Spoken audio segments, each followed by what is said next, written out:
Hey, welcome everyone. Welcome back to another episode of First Canada Live. I'm your host, Karthik of Apathy, and we are excited about our show where we get together with teams, personalities from our community. We talk robots, stories, and everything else in between. It's going to be a great show tonight.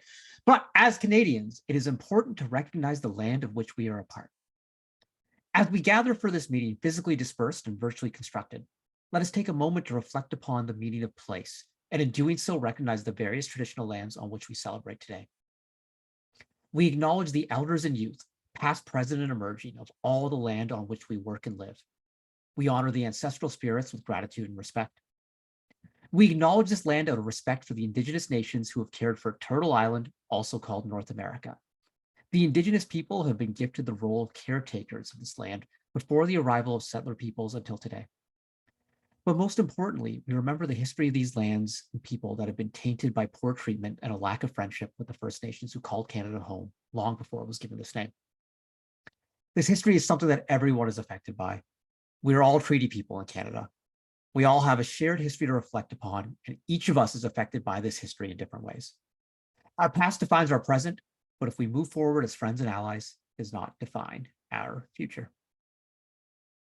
All right, folks, and please welcome to the show a returning co-host. She's been here a few times before, a student on First Robotics Competition Team 7558, Alt F4, and a member of the First Canada Youth Council. Say hello to Samantha. Hi, Samantha. Hello, everyone. How are you Karthik. doing? Hello, everyone. So, how's your week going, Samantha? It's going well. It's going well. I'm really excited to be here on First Canada Live tonight, Karthik. I'm pumped for the show. We got some good stuff happening on here. First off, we got a rookie team. Like, the season hasn't even started, and we got a rookie team who's so organized and all set to go. So we got team 9062, rookie team out of Hamilton, the Critical Circuits, who are going to be coming on to talk about their rookie season and where it's going. And we got Storytime with one of the longest serving members of the First Canada community, Ian Mackenzie, is going to be here today. So that's going to be a lot of fun. So everyone who's watching throughout the show, if you have any questions, post them in chat. We'll jump on them as best we can. And remember, we're here to have some fun and celebrate excellence in our community. And, a part of having fun is like, hey, just remembering to de-stress and chill and take care of ourselves. So the Youth Council every week on this show has a wellness moment. And Samantha, what are we talking about for your wellness moment today? Well, today I really want to do a wellness moment that focuses on stress. I'm in grade 12 this year, and I have been feeling a lot of that. And I think a lot of the grade 12s and everyone, but just especially the grade 12s and 11s really get that feeling. So just when you feel stressed, or do not keep your stress and your emotions bottled up, because it'll only make things worse. Find some way to express these feelings and emotions. You can either talk with your parents or a friend or just someone else that you trust. Maybe journaling, or just something else that allows you to process these emotions. Just take a break.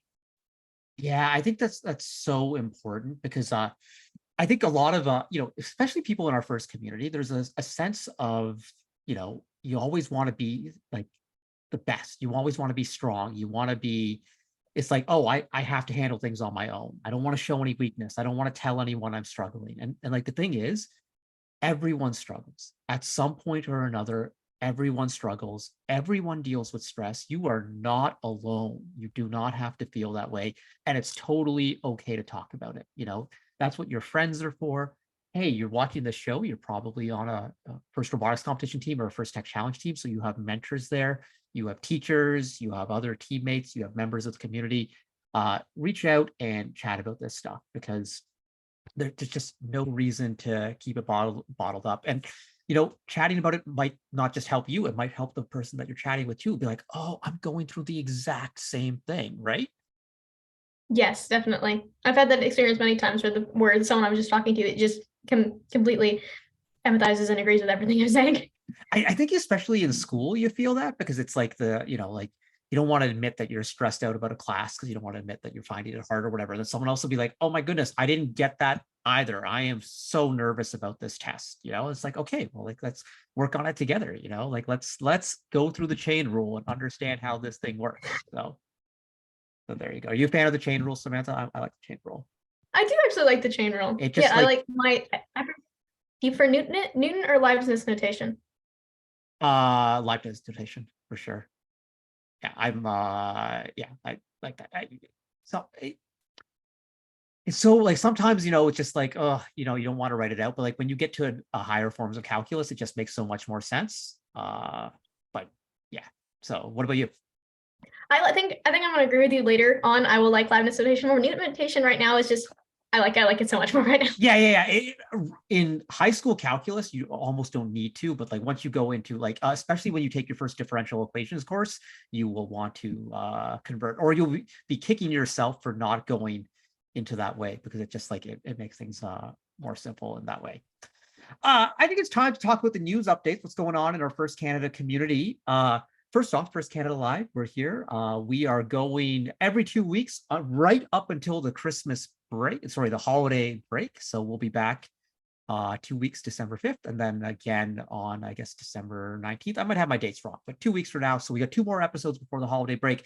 And then after the holiday, we're going to come right back right after first robotics competition kickoff. We're going to do a deep dive into the game. We're going to be bringing on some stars in the first community just to analyze the game.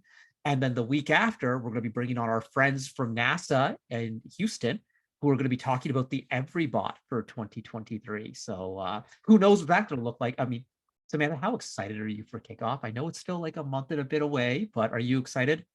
I am counting down the days, Karthik. Super excited. I'm really hoping it's my last year, and I'm really hoping for a water game.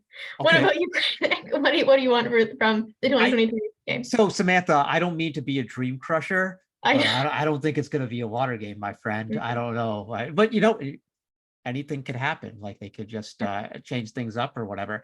I am so pumped for a kickoff. I am pumped because in Ontario, we have 128-ish teams. It seems like there's 56 teams who didn't compete last year as of last check who are competing this year. And that is fabulous. So I'm excited to welcome all those teams back to our community, get to see them, get to see what wacky things teams come up with this year. I'm just pumped for all of that. So yeah, I'm always excited for kickoff. I enjoy the holiday season. I love decorating. I love putting up lights and stuff, but kickoff's where I really get excited. So I can't wait for that kickoff and for Colin Foltz, the new FRC director, and the rest of the FRC crew and Blair to unveil that game. It's like goosebumps. Speaking of the season, it is back to in-person events for all our programs. Actually, we had our first Tech Challenge event of the season in Ontario this past Saturday up at Aurora High School. So shout out to Team 4343 for hosting that event. That was very excited. And this weekend, we've got first LEGO League Challenge events. We've got first Tech Challenge events. It's going to be all sorts of good stuff. But hey, reminder, if you're going to an event, whether you're on a team, you're a volunteer, you're just watching, remember to bring masks, because masks are mandatory at all First Robotics Canada events this year. Scholarship deadlines, folks. The first Robotics Canada SHAD scholarship, that deadline is coming up. That's December 5th. So get working on that application. It's if you're applying to SHAD and you are a first student, check the box and you will be eligible for that scholarship. So that's important stuff. Samantha, did you go to SHAD? I don't think you did. I did not know. I lose track of so many youth council members gone to SHAD. It's just kind of a big thing. And I think one of our guests, Ian Mackenzie, I think he went to SHAD as well. So we'll talk to him about that. We'll bring that up. See, we could ask him about how much, he might not know what SHAD's like now, but what SHAD was like back in the day. The FRC Ontario teams, it's not FRC, is the first robotics competition and first Tech Challenge Ontario team support Slack is available, folks. The link is going in chat. If you need help with your robot, your impact award submission, fundraising, the whole community is there. So join the Slack and ask questions. And for any alumni who are watching, the First Canada Alumni LinkedIn group is active, and there's some discussion going on there, but it's a great place to stay connected with First Canada, to stay up to date with all the things that are happening. So make sure you join that group if you're an alum. And so Samantha, like this year, like at provincials, like after provincial ends, like I want you on your phone and joining that group right then and there. We might actually be doing something for the upcoming alumni special at provincials. So that's a little teaser right there. So could be some fun stuff happening. Fair chat. I will make a reminder of that so I don't forget. Yes, absolutely. Don't worry. There'll be lots of announcements. We will not surprise anyone on that one. Hey, before we go into our first segment, Samantha, are you a soccer fan? I'm a fan of the TV show Ted Lasso, which is Okay. about an American football coach who goes to coach soccer in the UK, and that is about it. Are you, Karthik? I am wearing my Team Canada jersey tonight. I am not wearing any of my first Canada gear because I wanted to wear my Team Canada jersey to support Team Canada playing their first World Cup game in 36 years since 1986, happening tomorrow. I am so pumped to cheer on Fonzie Davies and the team. It is great at the Men's World Cup. Canada's had immense success with our women's soccer team, Olympic gold medalists. Now it's a chance for the men to duplicate this sort of success as well, or try their best. It'll be hard to outdo the women's team with that gold medal. That was really, really, really special. But I am so pumped. I'm ready to run through a brick wall for this team. So I'm taking tomorrow afternoon off. I'm sitting in front of the couch. I'm just going to say, like Belgian chocolate, forget that stuff. Canada, this is we're going to do it. We're going to do it. It's going to be big time. So I'm pumped. So all show long, I'm going to be talking about this. But You can have maple syrup. yeah. But I'm not going to put them on Belgian waffles. I'm going to put them on pancakes or something like that. Because no, tomorrow is Belgium, beautiful country, great place. Antwerp, beautiful city or whatever. Tomorrow, tomorrow it's on. We're rivals tomorrow. Belgians in the audience, watch out. Okay, all right. Just for tomorrow. We'll be back to be nice, friendly Canadians the day after. And then we'll focus on our next game. So we got Morocco and Croatia afterwards. So it's going to be intense. All right, that's enough soccer talk for now. We will be back with our first segment with Critical Circuits coming up in just a moment. But let's take a look at a word from one of our sponsors, Magna International.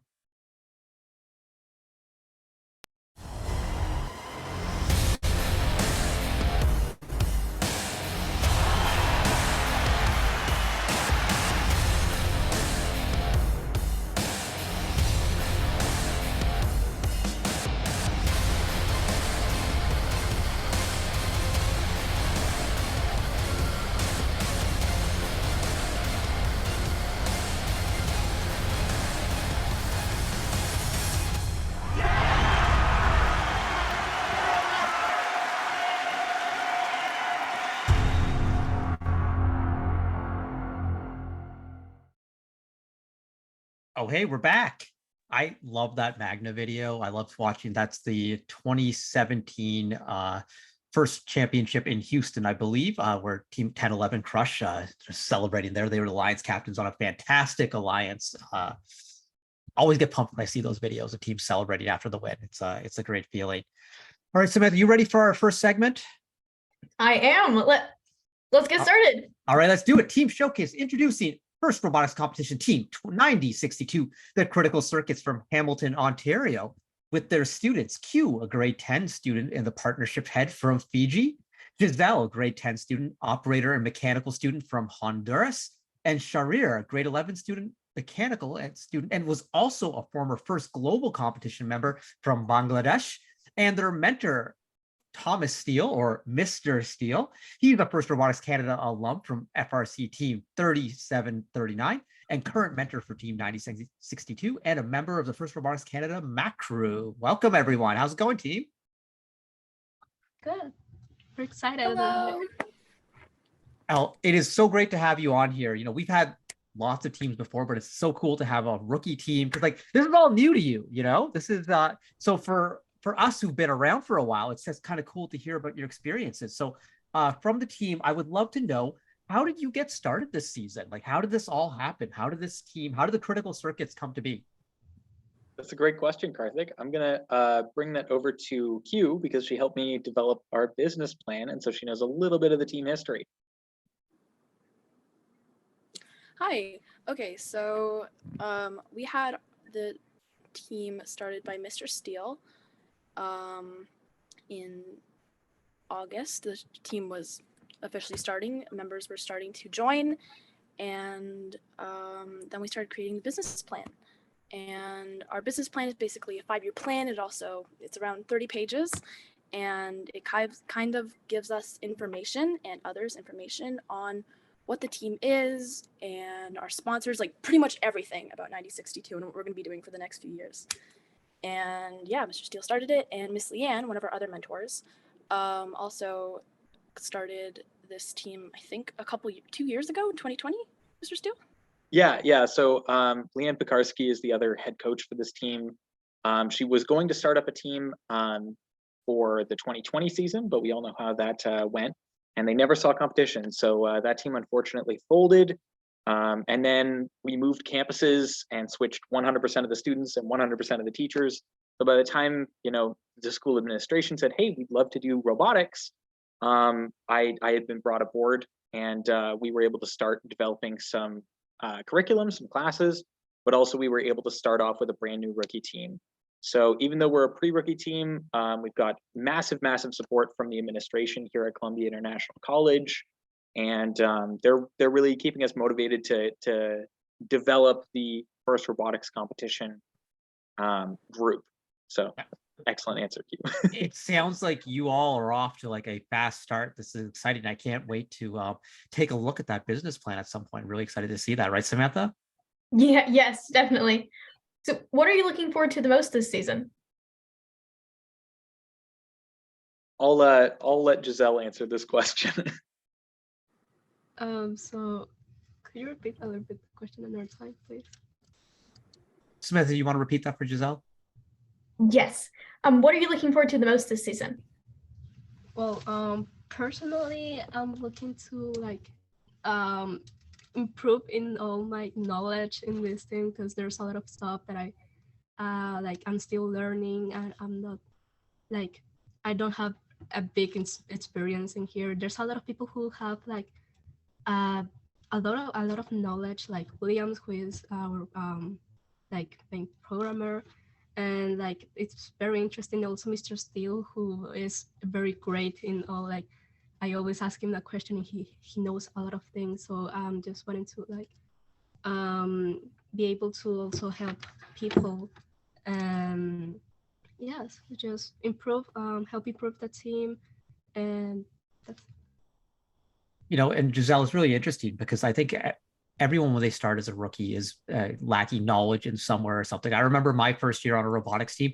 That was the first time in my entire life I used a drill. I had never used a hand drill before. It never came up. I don't know. It just never was a thing. So I think about where I am now, or that it's there's so much to learn, but it's so exciting because you learn stuff without even realizing it, right? It just kind of happens. And so, your rookie season has been going. You started in August, which is a fantastic time to start. The earlier, the better. Has there been anything challenging for you in the rookie season so far? Honestly, on the challenging part, we face a challenge with our expected deadlines. We always thought we would get it finished earlier, but as we build the robot, we faced some difficulties or problems, which took up a couple of days. So we're still trying to get a good estimate on how long things should take us. Hey, Sharir, trust me, there's teams who've been around for 25 years who are still trying to figure out how deadlines work in this program. It is hard. Building robots and doing this sort of stuff is really, really hard, and it's hard to stick to deadlines. And I know Mr. Steele knows about this because Thomas was at our events last year helping teams who kind of missed some deadlines and who didn't have everything finished at their first competition. But you know what? It's okay. It's totally okay, because the teams, the community, they all support each other. They all come together, right, Thomas? Yeah, absolutely. The students, every single student, regardless of whether we win or lose, gets the chance to learn all these things like Giselle was saying. So really, every student wins regardless of whether you win or lose at the competition. So sure. Setting goals has been, we've been very optimistic with our goals.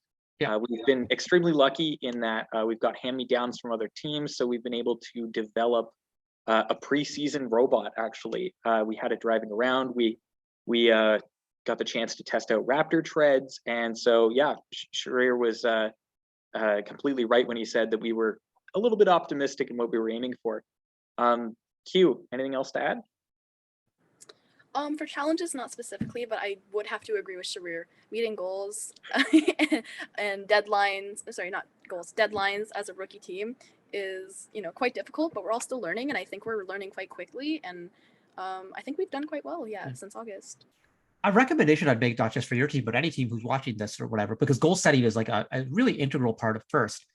there's a really neat presentation out there by Mike Corsetto from the citrus circuits, not critical circuits, the citrus circuits out in California. And it's on goal setting for FRC. And it kind of helps teams guide themselves to the process to set goals that are attainable so that they're challenging enough so you extend outside, you push yourself, but attainable enough so you're going to feel that satisfaction. And it's a really good one. I'm sure Thomas has seen that one before, but I think it's, for anyone who's watching the audience, can't recommend that presentation enough. It is pretty fantastic. Yeah, no, I completely get the feeling of not struggling to reach some of the deadlines that your team has set. Like my team, 7558, we competed in the Stanley Cup in this season's off season.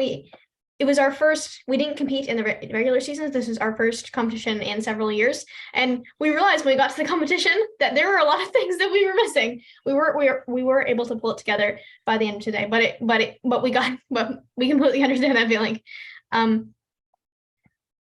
What are some highlights of your rookie year so far? That's a great question.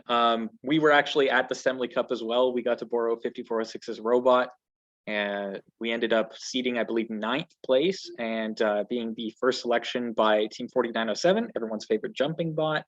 So that personally was a highlight for me, but I'm going to turn it over to Giselle first to go over what her highlights are.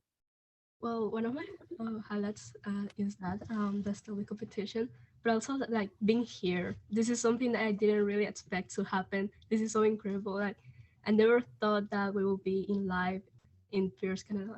So this is just so amazing. Well, we are honored to have you here. It was like it was like, oh, we get to bring a rookie team on the show. Like, yes, let's do this. So thank you for being here, Giselle. Thank you. And Q, any highlights from you? Yeah, I'd say Stemley was an amazing, like, incredible experience that I was able to go to. And yeah, we were able to go into 9th. We placed 9th in the qualifiers with our alliances 4907 and 4343. And it was an amazing highlight, one of our first competitions, and I'm really looking forward to more as the year goes on, especially the University of Waterloo event that I'm pretty sure is in March, Mr. Steele? Yep, we're signed up to go to Waterloo and McMaster, which are two of the legendary events here in Ontario. They're normally purported to be quite challenging. The Waterloo event is a lot of fun. It's actually interesting because the next guest, Ian Mackenzie, him and I were on the planning committee back in the very first year of the Waterloo Regional when we were undergrads at the University of Waterloo, if you can imagine that. So that one's, I can't wait to see the team there. Like, now I'm just going to be like, yeah, you got to say hi to me at the event though. Okay. You got to say hi to me. Be like, hey, I was on the show and everything like that. That is going to be so much fun. So, you're still going through your the pre-rookie season kind of part of the year, but do you have any tips for other rookies who are watching the show on, like, hey, these are things that might make things smoother and easier for you? I think it would be... Sorry. Sure, first, and then we'll go to Q. Yeah. So I think it would be about keeping it simple and focusing on certain tasks. Like my mentor always tells me, imagine you have $10 and you have 3 tasks to do, and each task costs $5. So you can either do 2 tasks properly or do like 3 tasks like not so efficiently. So what would you pick? So I would say keep it simple. Not think about what other people will have in the alliance, what their robots would offer, and plan around that. So you can focus on one thing specifically and do that well. Thomas, where did you learn that golden rule? I learned it from Brian Wag, which I'm presuming leads back somewhere to you. That's one of the 2 golden rules in my presentation. Yep, the build within your means, and jack of all trades is the master of none. It's interesting because, like, I think in life it's like important to reach out and try lots of different things, but when building a robot, the fewer things you do, the better you can do them, and the more time you have to dedicate to driver practice, to programming, to making sure it doesn't break, or fixing it the first time it breaks and getting it right. It's just when you unlock that simplicity, it's something really, really special and cool. So Q, you were saying something also. Yeah, so I totally agree with Sharir, like 100%. And also, like, making mistakes is totally okay. And you just want to make sure that you make a new mistake each time, right? And then we learn from that and we progress and you grow, right, as a team. And just make sure that you're constantly learning, right? Making new mistakes. So I think, yeah. Okay, that's like the coolest advice I've heard. I really like that, is like make sure you're always making new mistakes. That's because, like, if you think about it, that's really poignant. You know, it's like you don't want to make the same mistakes over and over again. But if you're making a new Yeah. mistake, it's a learning opportunity. And how else are you going to learn? I like that one. That is really good. Wisdom by Q. That's a Thank thing you. there. Yeah, that's a very good tip for rookie teams, right? And veteran teams too. You know, because they've made a lot of mistakes in the past, so like make some new ones. You know, like that's interesting. That's really cool. That's got me thinking. That's got the wheels turning right there. So we're riding down on time here. We got a time a little bit to chat. So your school is an international school. So I'm curious how people, and if you're all not soccer fans, just tell me right now and I'll just stop right now. But who's pumped for the World Cup here? Let me just see a show of hands here. Anyone pumped for the World Cup? No. Oh, okay. Sharir. Who do you cheer for, Sharir? Are you cheering for Canada or a different team? I have to stay with Argentina if I want to stay in the family. Oh, but today was not a good day for you then, my friend, because Argentina lost to Saudi Arabia this morning. Did you see that? I know. Huge news. I wanted to wake up at 5 a.m. for the game, and I was like, oh, you know what? It's Argentina and Saudi Arabia. Messi's just going to score a couple times. I don't need to wake up early for it. My alarm goes off at 7 o'clock. I look at my phone to check the score, and I'm like, what is happening? Like I fumble to find a remote, get my Chromecast going, like get it on the screen because it's like the last couple minutes of the game. So that was I woke wild. up to 20 notifications of other fans roasting me. For sure. It's like that, but like that's what I love the World Cup so much, because it's like anything can happen. It's a national holiday tomorrow in Saudi Arabia because of this game. They're so excited. You know, they just said they schedule a holiday just like that. And it's like anything can happen. And you know, you see all these stories and you just see people like unite over soccer. And it's great. And it reminds me a little bit of what Eames experienced at the first World Championship, or the first championship, where you have teams from all over the globe and they're celebrating like over common sorts of things. And it is yeah, it is pretty cool. So story about Argentina, but you know what, Sharir? I think they got Mexico and they got Mexico on Saturday. I think they can win that one, and then it'll be like fresh right there. So let's see. I'll just carry extra tissues just in case. right. Well, I mean, like tomorrow with the Canada-Belgium game, like I'm bracing myself. I understand Belgium is the second ranked team in the world. They are really, really good. This is Canada's first World Cup in 36 years. So like I'm bracing myself, but like if we even get a draw, I'm gonna be running around my street. You'll hear me just be like shoot. I'm just gonna be running wild. It's gonna be great. What about you, Thomas? Much of a soccer fan? No. Sadly, this is the only sport that I tune into is robotics. Yeah, that's fair. That's fair. But I say like this is if you're not a soccer fan, this is the time to get into it. Because the World Cup, everyone gets into it, So Oh yeah, absolutely. Carrera can give you some tips, He can tell you what to go on. But like if he says cheer for Argentina, just be like, oh, come on, man, come on. We've got so many students here from so many different places that they are all cheering for separate individual. Of course. That's the part of the rarely beauty is of it. it where they normally live. It's always like someplace they've never been to, and they just really like one player, and they're like, that's my team. Well, when I got into soccer, the first World Cup I watched was 1990. I was 10, and the country that I got super into was Cameroon. I was just like, I don't know anything about Cameroon, but like they just played fun, they played fast, and I'm like, okay, like there was no Canada in the World Cup then, and like there was no India, and the US was there, but they weren't very strong. So like those are like my three countries or whatever. I'm like, I'm just gonna cheer for Cameroon. It just kind of became a thing, every time. You know what their team nickname is? The Indomitable Lions. That is a pretty cool name, like, roar. Okay, all right. I'm done with this. Hey, team 9062, thank you so much for coming on the show. For everyone in the audience, you can see them at the Waterloo District event in March, and then the McMaster District event later in March. That event, I think, runs into April, actually. There's the way the schedule goes. It's going to be a blast. Any final words from the team? Well, Thank you very much for having us on, Karthik. It's been a hey, blast. Thank it's you. been great having Thanks so you. And much. I have one piece of advice for you all as rookies. Really cherish this. Just the feeling, like the first time you walk into an event, there is no other feeling like that. I know you've walked into STEMly, but the first time you walk into an official event is just like this cool sort of thing. So just cherish those moments and all this stuff. Because I think Ian and I will be talking about a little bit about our rookie season probably. And so it's interesting to look back on. So cherish this, enjoy this, and have a great season. And folks, we will be back for our next segment. But before we do that, a word from one of our sponsors, Honda.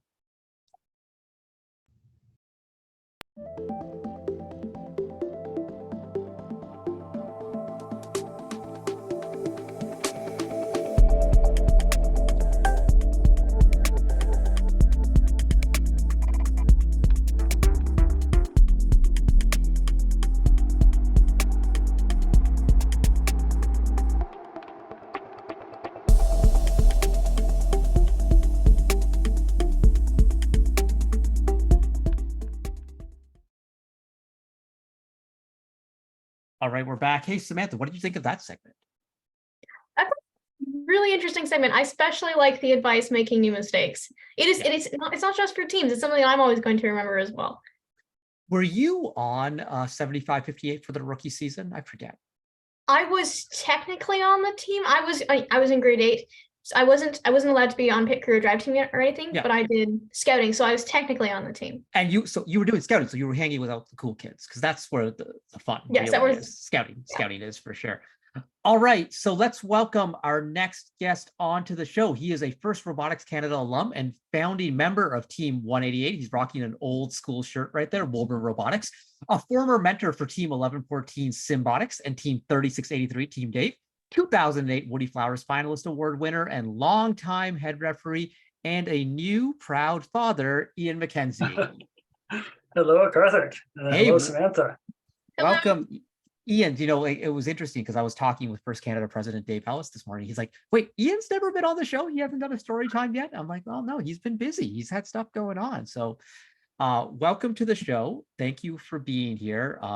You have one of the longest first journeys of anyone in Canada. There's a small group of us who've been around since the very beginning, and your journey has taken you all sorts of places. So in some way, you don't have to shorten it too much, but like, what is your first journey? Where did it start? Where are you now? And how did you get here? Yeah, so, this is where it all sort of started, back at Woburn Collegiate back in, well, depending how you count, 1998, I guess. So I was a student on Woburn for basically my whole time there. Had an amazing time. It was sort of just, I think it really did sort of definitely affected how I went through school and everything, what courses I took and what I did. That was sort of became like the core of my high school experience. So loved that. Sort of came back to mentor for 1 year as I was actually working for one of our sponsors, Ontario Power Generation at the time. And then actually spent a few months working for Mark Bredner, trying to sort of spread first across Canada, which was so much fun during one of my sort of internships. And then, as sort of Karthik mentioned, I think a little bit earlier, helped run the Waterloo Regional for a couple of years as it was getting started up at University of Waterloo. Maybe that was the second Canadian event. It was the second. It was the second event. After what used to be the Canadian Regional. I still have a Canadian Regional T-shirt around.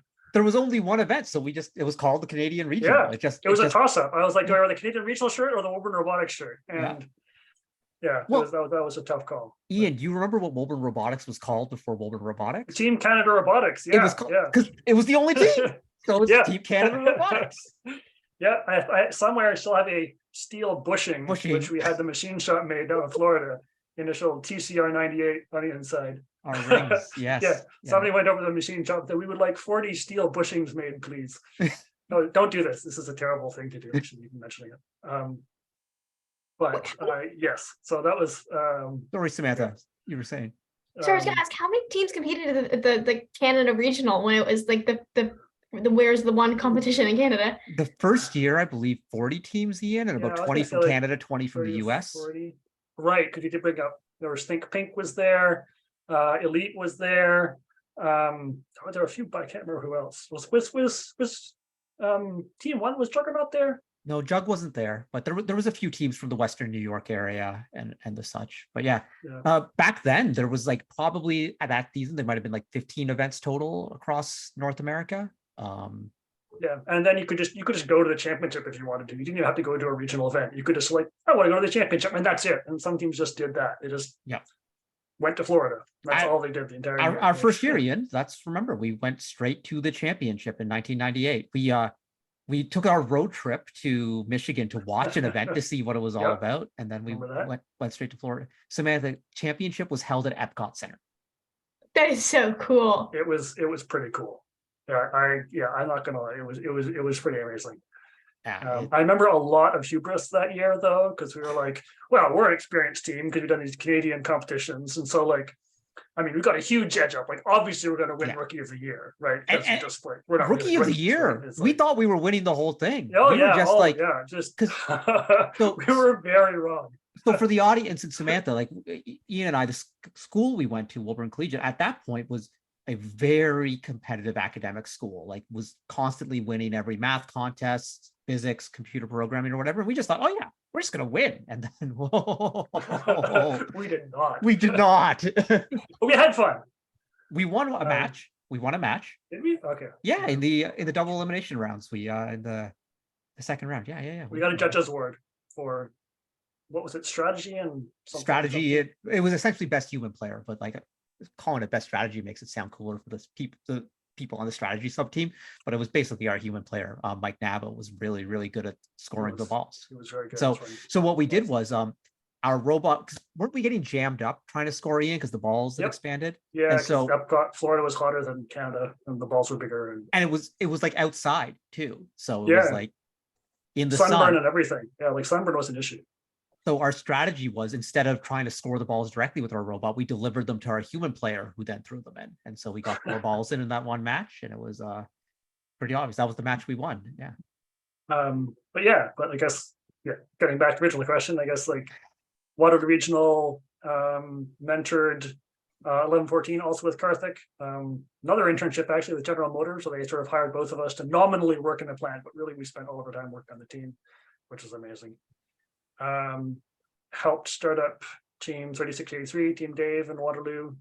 It's also a lot of fun. Kind of cool having sort of a local team you could walk to from your apartment. That was new. And then, ever since sort of the first year of the Waterloo Regional, I've been sort of head refereeing. And so that's what I've been sort of doing ever since 2005, I think was my first year. And then ever since then, I've been sort of, one or two events a year usually. And it's been amazing. So lots of other stuff sprinkled in there, FLL refereeing, inspecting. I did judging one year. I wasn't really suited for it. FLL judging, not FRC. And you did game design for FTC?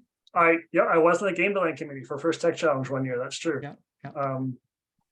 Did some CAD, did some game design. Actually, there was one year where there was also first submitted, first gathered 5 teams, or I think it was 5 small teams to do game design ideas for FRC. Like, not the game design committee, but just like, hey, give us some ideas. And so there was a Team Canada, which was, I believe it was myself, Mark Bredner, Rolly Anderson, and no, from 1006. Bill. Yeah, Bill Holtby. And so the 4 of us, we designed our own game, and then we all the teams went down to Dean Kamen's house and present our game ideas. And it was pretty cool. I remember we were there and I was like fiddling with the projector trying to get our presentation working. And then sort of somebody leaned behind me to sort of like adjust something to the projector. I turned around, it was Dean Kamen. I was like, oh, okay, Dean Kamen's helping me get my projector set up. That's fun. He's your technical support. He's your IT guy, right? Yeah, exactly. He was my IT guy. Yeah. And so that was a lot of fun. And they didn't use any of the games outright. But for many years after that, you could sort of see things were like, oh yeah, that sort of thing that showed up Totally. a couple of years later. That was sort of similar to the things that one of the teams presented, and I mean, So- maybe they would have come up with it already. But This will interest you, Ian, but during the pandemic, the season that just didn't happen at all in 2021, first ran a bunch of virtual challenges, and one of them was a game design Oh. challenge. And they said that of the 20 like top finalists or whatever, that those games are now in their carousel where they might use elements Mm. from those 20 and everything Awesome. like that. And so there's some, Uh-huh. I got to do one of the recap shows about them, and so I got to dive into. There are some cool games that teams came up with. It's I can imagine. it is really wild in there. Samantha, you got a question for Ian? Yes, I did. Karthik mentioned that you were an undergrad at the University of Waterloo. As someone who really wants to apply to the University of Waterloo, what program did you study?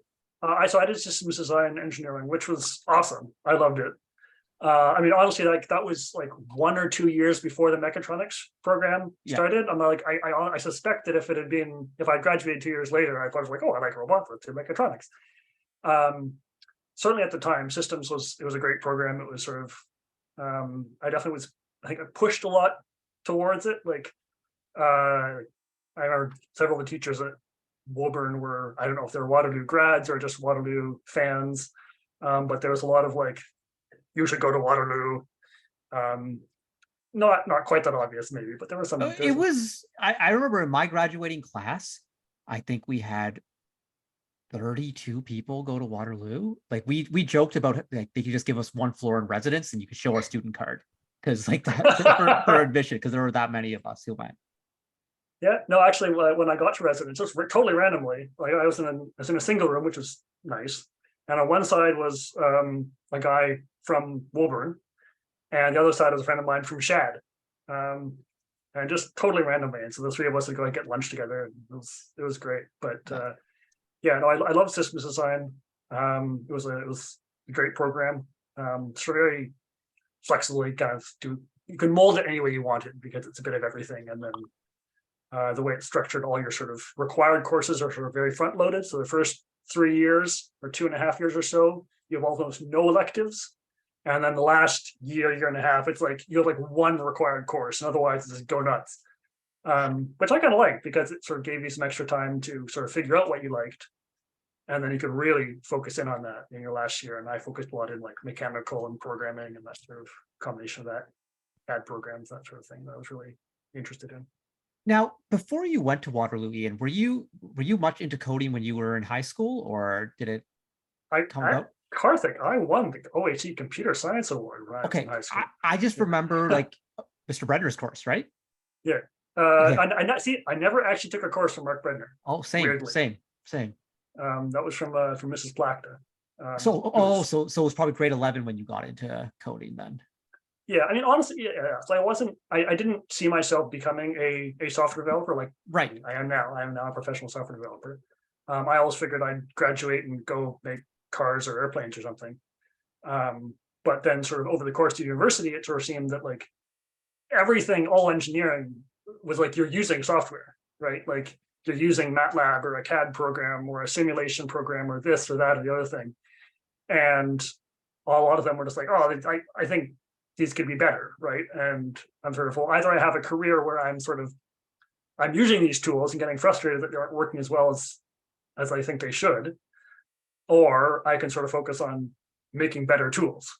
And so that's sort of where I ended up. And so I love working on trying to make better CAD programs and these sorts of things. So.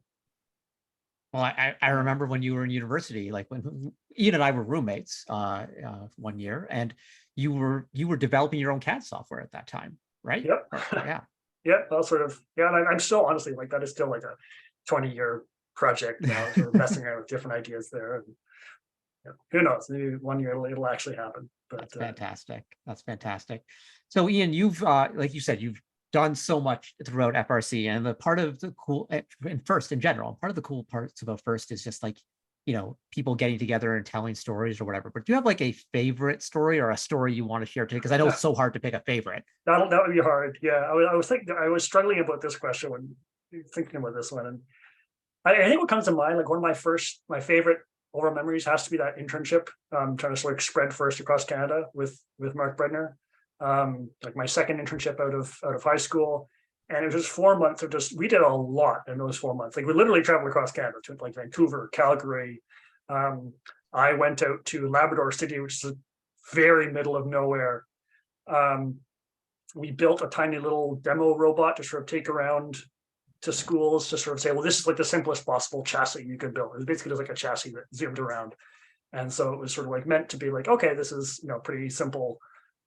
You can get started, right? It's not intimidating. Like you come in there with some really super complex thing that's covered in pneumatics and 5 motors and custom gearboxes and whatever. And we designed it so it was small. So like I literally packed it together and put it in my suitcase and took it to Labrador City. And I remember like the airplane staff saying, "Oh, what do you have in your suitcase?" It's like, "Well, I have a robot." I'm like, we're gonna have to take a look at that. And this would have been like the fall. Was this the fall or the winter? But right after 9/11. This was fall of 2002. I want to 2001, because the event was in 2002. No, I think it was fall of 2002 because it was winter. It was after the first year then? First event? Yes. Okay, Yeah. okay. So I graduated in 01. 2002 was the first Canadian regional, right? And that's when you were at The OPG. winter. Yeah. That was OPG mentoring robotics. And then I worked with Mark in the fall of 2002. And then the fruit of that labor was in 2003. But I ran workshops with rookie teams. So we had I made PowerPoint workshops, which are horribly out of date now, I'm sure, on pneumatics and control systems and motors and gearboxes. And I ran a very bad gearbox workshop where I was like, I'm going to teach teams to build a gearbox, and I think we can do this in one evening. And literally thought we could build a gearbox in one evening somehow, and ordered gears and ordered plates, and we're going to cut them out and do all the milling work. And it's like, this is completely impractical. I have no idea how I thought we could do this. And we didn't even get 5% of the way through. It was just terrible. I was very depressed afterwards. But overall, it was super fun, just visiting tons of schools and helping set up the website. It's just everything. Making the robot. We made a little game, I think, to play at the Science Center, I want to say. Right, those beta bot games. Yeah, I think it was I can't remember which. I think we little aluminum cubes. Aluminum cubes was we did that in the fall of 2004. I remember that one. All blending together. Yeah, it's there's a lot. But that was fun. It's probably my favorite. Shout out goes to the University of Waterloo janitorial staff. I just remember two little stories there. I remember the Waterloo Regional. I remember once they have first use vacuums, right, to sort of clean the field. You do that at lunch every day and then after, and it broke down. And so we're all standing around and we're like, how do we clean the field, right? This vacuum is broken.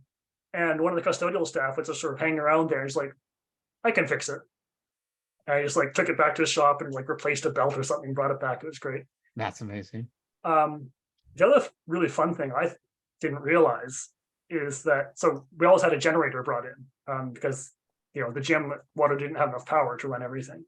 And so we rented this generator, it parks out in the parking lot. There's a big wire that goes in. And I found out well after the fact that after a year or two of this, the staff was like, okay, well, it's a hassle running these cables and propping the door open all the time. We're just going to drill a huge hole in the wall of the gym and put in this big brass fitting. So I assume to this day, there is still this really big brass fitting in the wall of the Waterloo gym whose sole purpose is run power lines in to run the Waterloo event. So I wonder if that gets used for anything else. I don't know. Maybe there are other events that need power. I'm gonna ask this year. I'm gonna I want to find out or whatever, because it's if it's there, I don't know what other things would be. They do a lot of lighting for convocation. I don't know. Who knows? But anyways, yeah. It's hilarious.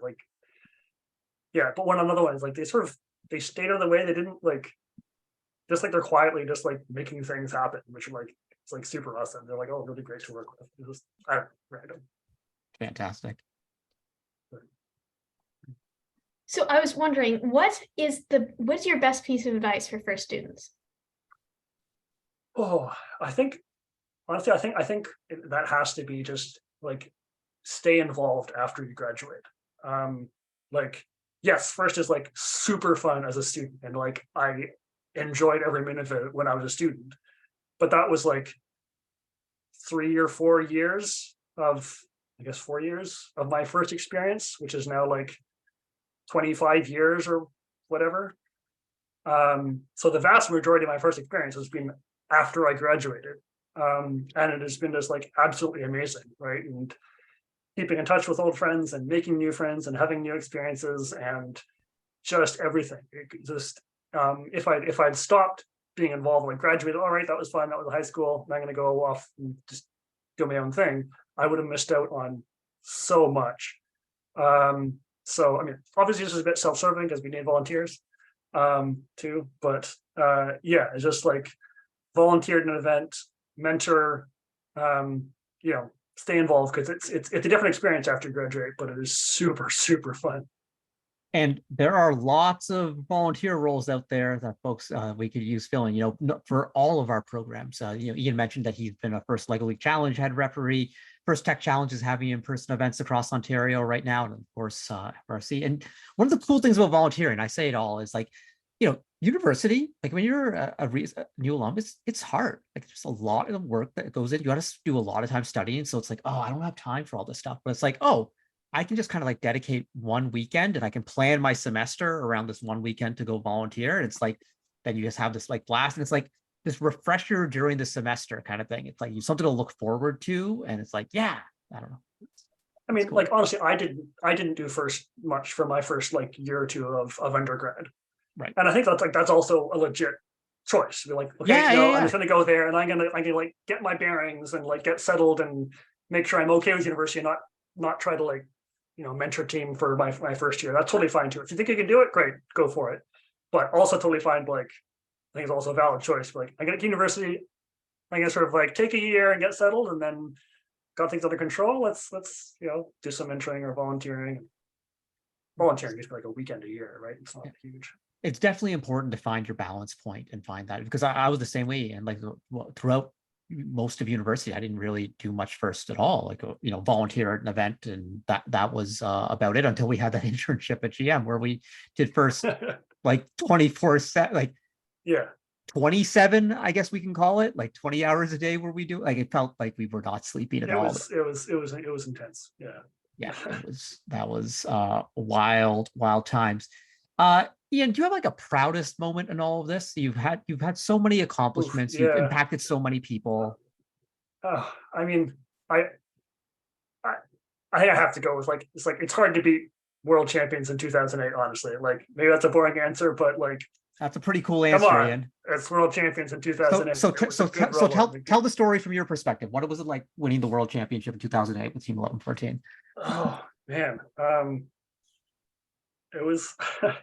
It was pretty crazy. I'm trying to remember what I felt like at the time. Like, I mean, honestly, like you can see the video, right? Like if you look on YouTube and you watch the video, I don't go as crazy as everybody else, right? Like there are people who are like jumping and screaming and jumping. I'm just like, yeah, did it. Yes. But yeah, what did it like very fulfilling, I guess. Like I think for me, yes, we did it. I don't know if the coolest moment was actually winning. Obviously, was like the coolest moment, but like the moment because like playing. So this back then, you're playing at the Georgia Dome. It's this massive stadium, or whatever. You play on your field, and like lots of people are watching. And it's exciting, but when you play on Einstein and everyone is watching, and your robot does something cool, and I remember like. One of our first Einstein matches, Ian, we just were rolling, and like the crowds, like you could like hear jaws dropping, like, oh my goodness. It was like that's just the coolest feeling, just being like everyone, like we all worked so hard on this one thing, and all eyes are on it, and it's just like, and although especially that year, like just the design of the game, you didn't have a lot of like crazy upsets. Yeah, right. Like there wasn't a lot of opportunity to play defense. And so it was reasonably predictable. It's like, all right, we're going around, we're knocking out the points. And like, it wasn't like the really crazy up and down. Like, I think in terms of like just like giddy excitement, it probably would have been, when Mark Redner won his like, Woody Flowers Award. Like I remember that same year. That wasn't that same year. Wow. That same year. I think I was in ways like more excited. Like I remember at that point, I was like lost it. Like I ran across the floor of the Georgia Dome. I literally jumped on him. Yeah, like you ran past the Secret um, Service agents. I remember somebody like thought I was like attacking him, and like security came over, and Mark had to be like, "Oh no, it's okay." So Samantha, the reason that I say Secret Service agents, I'm not exaggerating. Former President George Bush was at championship that year speaking, and so he was speaking the same morning that Mark won his Woody Flowers Award.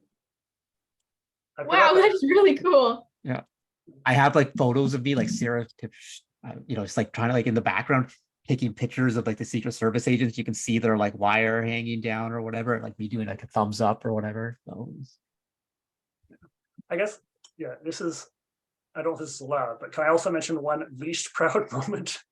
Sure, as long as it's graciously professional, you can it's mention very graciously professional. Yeah. But I think this is good a time than any for like a bit of a public apology, because when I was the head referee, and I think it's like around 2018 at Western in London, I was not a good referee.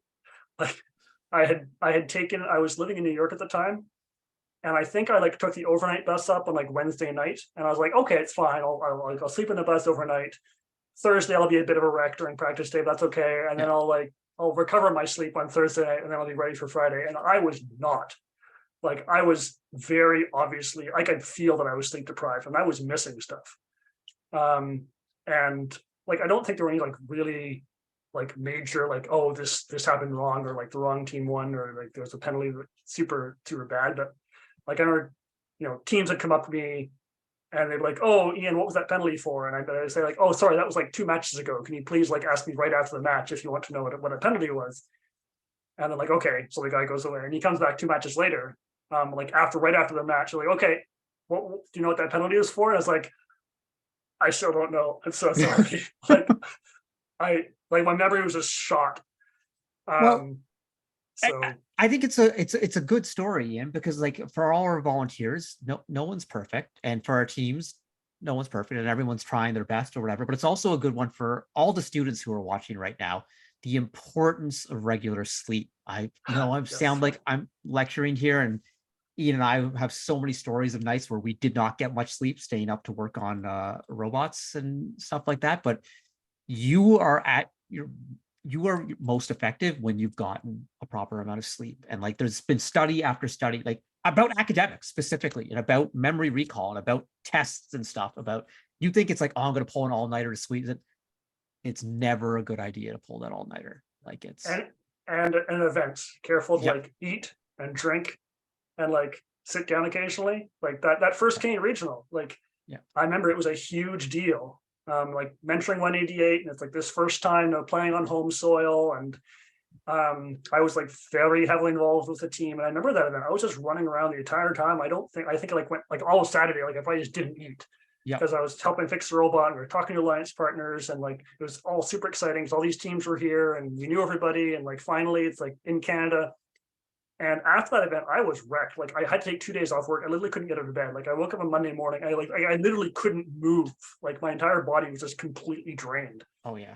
And it was just, I just woke up like, I can't go to work today. Sorry. Like it hits you for sure. And I always say at events, hydration is salvation. Just keep drinking the water. Keep drinking the water. It's and if you notice that you're not running to the bathroom a lot, that means you need to drink more water. Like it's you got to hit that point.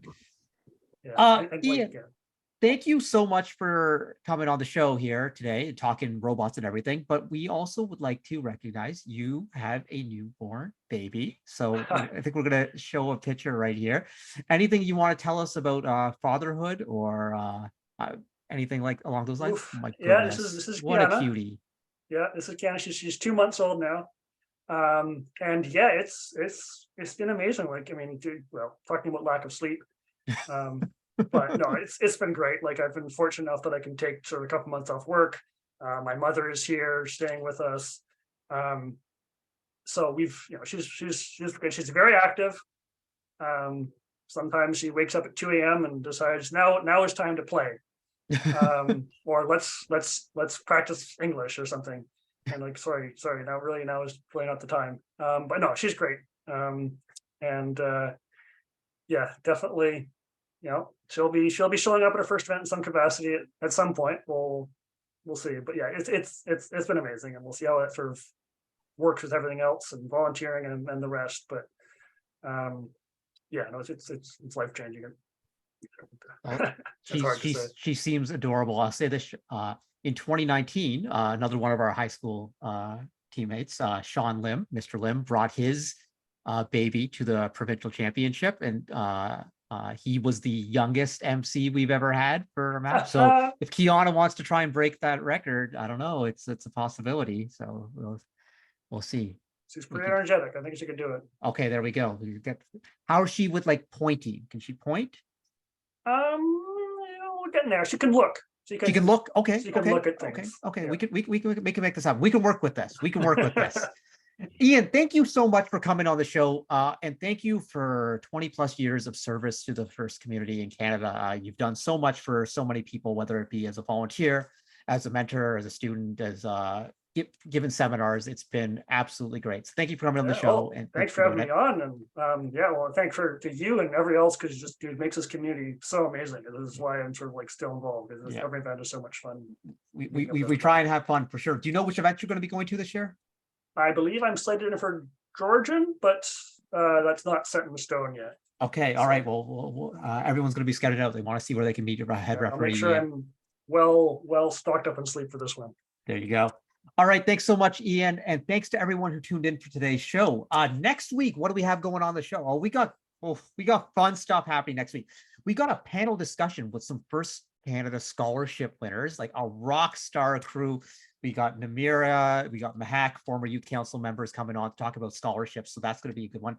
And then next week, or 2 weeks from now, Hour of Code is going on. So we're going to be doing some Hour of Code activities on the show. Samantha, are you familiar with FTC Sim? I am not that familiar with FTC Sim. Well, FTC Sim is like a simulator where you can like run FTC robots virtually or whatever and code them. But they also have a game in there called FTC Golf, where your robot has to like travel a golf course. And I think we're going to be playing FTC Golf on the show. So that's going to be like stupendous. Like you don't want to miss that. That's going to be a blast. And also, we're going to have a different host. I'm going to be out of town on business. So our lead producer, Sarah Sills, is going to be co-hosting. So it's going to be a blast. So much fun. It's all good. Hey, everyone, stay safe out there. Have a good night. And go Canada, go. Let's do the clap. Let's do the clap. It's going to be a big game tomorrow. Fonzie Davies is going to score a brace. That's what I'm calling right now. Go Canada, and see everyone soon. Have a good night, folks. Have a good night.